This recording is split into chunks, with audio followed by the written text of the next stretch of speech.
Princeton sounds perfect, but is it? It has Ivy League prestige. It has top-ranked schools, beautiful downtown, expansive park system, top restaurants. However, it is one of the most expensive towns in New Jersey. So today we're going to be diving into the pros and cons of living in Princeton, New Jersey, coming from someone who has been living here for over 20 years and in the real estate space for over 20 years. Welcome to the Wilton Report. I'm Josh Wilton, and I co-own and run the #1 boutique real estate company here in Central New Jersey. I've helped thousands of people buy and sell real estate and homes in real estate, I should say, in Princeton and the surrounding towns. And I use that experience to help you make the best decisions. So by the end of this video, you'll understand the pros, the trade-offs, the cons, whether Princeton actually makes sense for your personal situation.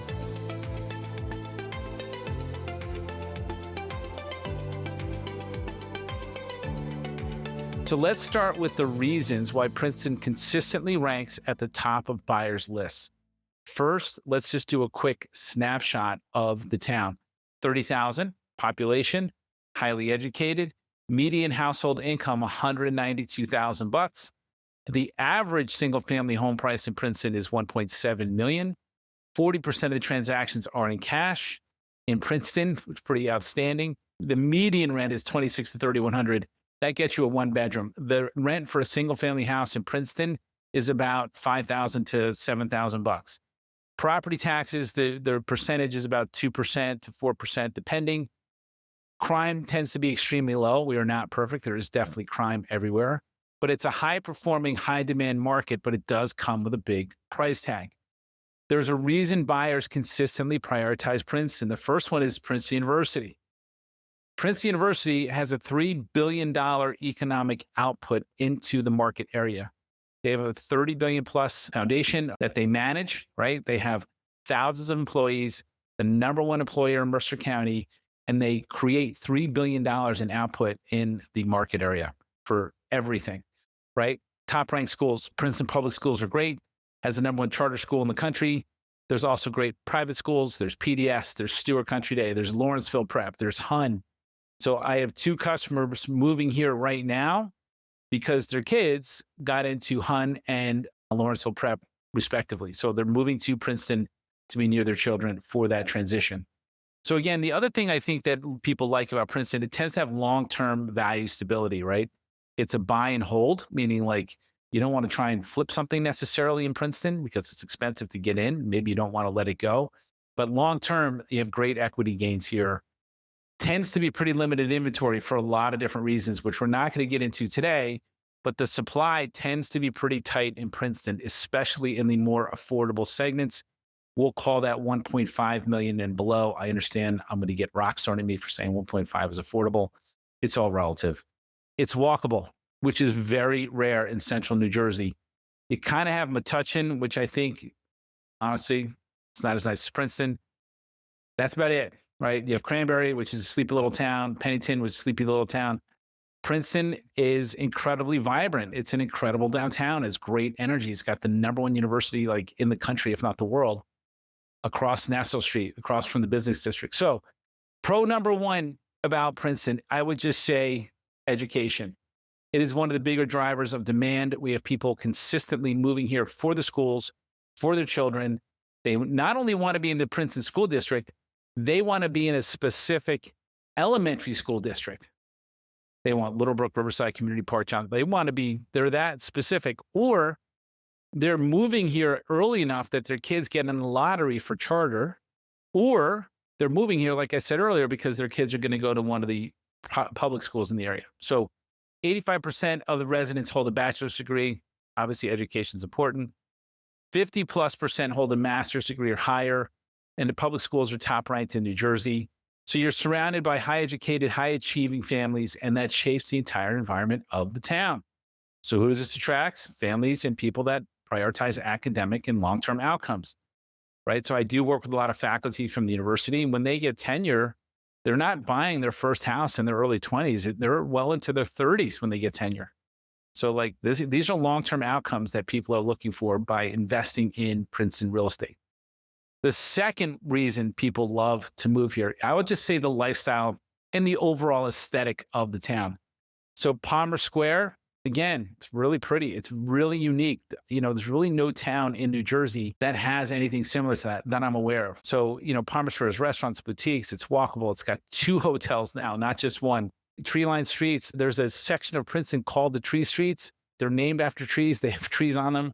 Princeton is a tree community, meaning like, you know, you can't harm a tree in Princeton or you're going to get in trouble. Like it's a tree community. There's trees everywhere. McCarter Theater, Princeton University Art Museum, over 100 restaurants in Princeton. And that's everything from a barbecue place to a very high-end, very fine dining restaurant.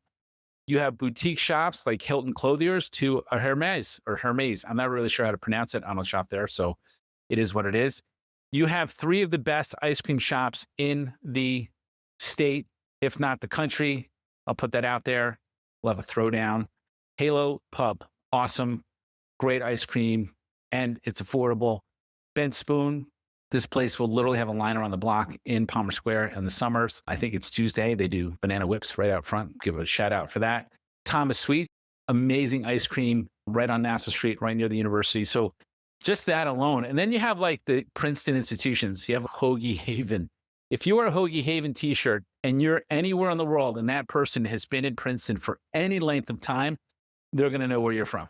It's like, that's how iconic that place is in town. So it's one of the few places in New Jersey and let alone central New Jersey that you truly have a walkable town and gown lifestyle, right? Long-term value. I think this is a perhaps underrated reason why people buy here, but it is part of the calculus. So when they're moving to town and we have their strategy session, which is when we sit down with a buyer and we just go through not only the process, but the market, we look at the long-term value. So we'll look at values back to the year 2000 and we'll show them Princeton versus other towns and like the consistent equity appreciation in Princeton that it's had. Again, the average single family home price is 1.7, which is really high, right? There are homes that we do have multiple offers on the majority of the market right now. There is strong demand even in slower markets. So in 2009, right, after the market crashed, we put a house on the market in Riverside, which is a university neighborhood, right? A lot of the graduate degrees live in that neighborhood. And we put it on for like $740 and we sold it for $940 cash in like less than a week. And this is right after the Great Recession started. The stock market got obliterated. No problem. Bought the house cash, done. Because they wanted to be close to the university. It just is what it is. So it has strong demand, even in slower markets. And what's interesting is you have obviously young people wanting to live here. You have young families starting out wanting to live here. But you have people in the burbs or New Yorkers that don't want to give up the New York feel. They want to live here. But you also have people that lived in Montgomery, lived in Hopewell, lived in Hunterdon County, whatever. They want to live in a downtown. They're moving to town in their 50s and starting over in Princeton because they just want the same thing everybody else does. Right? Number 4, location. Princeton is unique. I did a presentation with a commercial broker a while back, and we'll link to it at the bottom of this episode. And he talked about the proximity to New York and Philadelphia, 2 major job centers. Real estate is all about access to jobs. So again, you're an hour to New York, you're less than an hour to Philly. You have the Dinky, you have New Jersey Transit, you have buses to New York. It's a lights out commuter place. But again, a lot of the people will live and work right in Princeton, Plainsboro, Lawrenceville, and some of these major international companies. So again, Princeton is a big draw for professionals. It's a big draw for hybrid professionals who don't need to commute. And there's people who commute every single day. Number 5, on the pro side, I'll call it economic stability. Princeton is anchored by Princeton University. So interesting. Right? In the world we're in, we are seeing cuts, and Princeton University is talking about cutting back. So maybe it's not $3 billion in economic output that the university creates in the future. Maybe it's $2.9 billion. You kind of get my gist, right? Very strong financial. There's pharma, there's corporate, there's finance. Google's here. You have a lot of mix of companies all around us that want to live and work here, and there are people who want to live and work here. So the median income is $192,000, right? So it's a very high income, stable market, which supports long-term real estate demand. Now, let's talk about the other side of the coin. And here's what serious buyers that want to move to Princeton need to understand. Number one, like this is reality check or maybe con. The first con is the price point. So it's a pro. Like once you're in and you're on the equity ladder, great, right? Do you want to sacrifice to get on the equity ladder? I was talking to somebody today. And I'm like, why? I literally said, why are you waiting? Every day you wait, the market's moving away from you, but you're not going to get that house with the picket fence in Princeton. Well, I'd say New Jersey at this point, but definitely not Princeton, right? So the entry point is significantly higher than any of the surrounding towns. The majority, about 50% of the market is $2 million or higher, right? Taxes in Princeton are actually pretty good, but because the houses are expensive, right? Your tax bill, it tends to be a little bit higher. So it's just an overall premium market in terms of price, right? And lifestyle. The buyer profile, right? Pro or con, again, Princeton really works for a specific type of buyer. They prioritize school and lifestyle over a house. So what do I mean by that? What I mean by that is that a house in Princeton, like for 2,000 square feet, can cost $1.2 million. If you go to Hopewell, that same house, same style, split level will cost $700,000, right? So you're buying lifestyle and education versus house. That's what you're buying here in Princeton. So you have to be comfortable with high monthly costs if you're taking a mortgage. Again, 40% of the market's cash, so a lot of the market doesn't have cash. Number three, con number three, or reality number three, it's a highly competitive environment. It's competitive to buy a house here, right?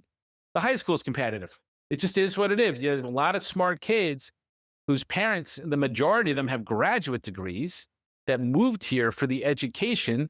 So it's a heavy college prep culture at the high school.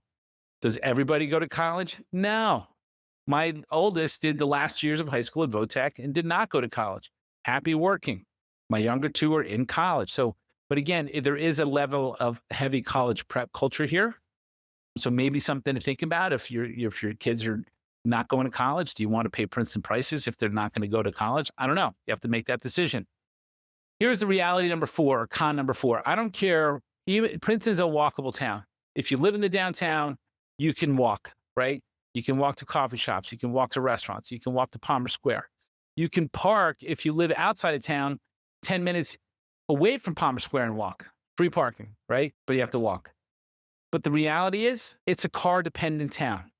So if you're thinking of this like idyllic, I'm going to move to Princeton and I'm not going to need a car, that's fine. Good luck grocery shopping because you need a car to get the grocery store in Princeton. You can take the Princeton bus. It's free. Good luck figuring out the schedule, but it is still a car-dependent town. So, I know people are like, wow, I leave my car in the driveway. That's fine. But if you're walking to McCaffrey's, most people are not going to walk 15 minutes and then walk back 15 minutes to the grocery store. It's just not realistic. So it is a car-dependent town. A lot of the big box stores are obviously not in Princeton. So if you're doing Costco, which I just joined, it's out on Route 1. You got to go to Route 1, right? So again, it's expensive in Princeton. Gas is expensive in Princeton. It's a little cheaper on Route 1. So if you want to kind of take advantage of that, you got to get in the car. So again, walkable core, car-dependent daily living. It just is what it is. So don't come here thinking that you're not going to need a car unless you're living in Palmer Square, working at the university, or living downtown, and you're going to take the train to New York and you'll buy very expensive groceries from the grocery market on Spring Street. Like, it is what it is. And then you don't need a car. Reality is, you need a car. Con number five, or reality number five, housing stock. It's limited, right? That's the reality. There's a lot of investor activity in Princeton. People do buy things to rent them here as an investment class. That's number one, so you compete with them. A lot of houses are older. So what does that mean? You're going to have stuff wrong with the house when you buy it. You don't want to buy an old house. Don't move to Princeton, especially under 1.5. You're going to get a house that needs work. There is no ifs, ands, or buts about it. I am 54. Things don't work as well here as they used to when I was younger. Houses are the same way. Stuff breaks. The older the house, the more stuff breaks. There's things that you can do to offset that. I'm not going to go into the strategy of that, but again, it's older housing stock that will need work, and you have to be comfortable kind of doing work. The reality number six, the community feel. It has a very distinct community feel here in Princeton. I would say very intellectual. Like it's a very interesting town. Like you will see celebrity professors walking down Nassau Street, people you see on the TV, like the president of the university is like a celebrity in town. So it's a funny town where academia is so valued, right? When I would say nationally, like academia has become negative, even though the people that say it's negative that are running the country, right, all went to Princeton. So the university's influences in everything, culture, events, university, McCarter Theater, the arts neighborhood. So there's a lot of like very educated, very driven people, very globally minded people that live in Princeton, right? And as a resident, you can audit lectures at the university, right? So there is an arts culture, there is an academic culture, there is an athletic culture from the high school up, right? There's a lot of club teams, right? I don't know the status of it now, but like at one point there was 2 soccer clubs in town, PSA and PFC, because one wasn't competitive enough. I don't really know which was which. It doesn't matter, but it just shows you the parents here have high standards for what they expect for their kids. So it's got a pretty intense feel. If you're looking for like a more laconic farm town, go to Hopewell Borough. And it's not a farm town, but I think it's just a little more chill, right? So some people, that's exactly what they're looking for, that level of like intensity. Some people, it's not. So it's an actual fact that people in Princeton are intense, academically minded folks. The awesome folks, but it just is what it is. So this is where most people get it wrong. They assume Princeton is just the best town for everyone. It isn't. It isn't. It's up to you. And we have questions like, what do you think? What school is the best? I don't know. My kids went to these schools. That's just the choice we made. So part of this, part of you watching this to get educated on the process. If you really want to get educated on the process, reach out to us. I'll put my calendar link in the comments. You can just book an appointment, have a strategy session, because again, for the best town for the right buyer, it's for the buyer and their broker to help figure that out. My job is not to sell you on Princeton. It's help you decide if it actually fits you. Like that's the job. And then if it does, go over the strategy to get you in the market. So again, education, stability, long-term investment, Princeton's pretty hard to beat. If you're prioritizing low costs, maybe less pressure, I don't know, there could be better options for you than Princeton. So every town in New Jersey comes with trade-offs. Princeton's no different. Again, if you haven't done so, hit the subscribe button for more videos like this. I appreciate it. And again, thank you for tuning in. My name's Josh Wilton, and this is The Wilton Report.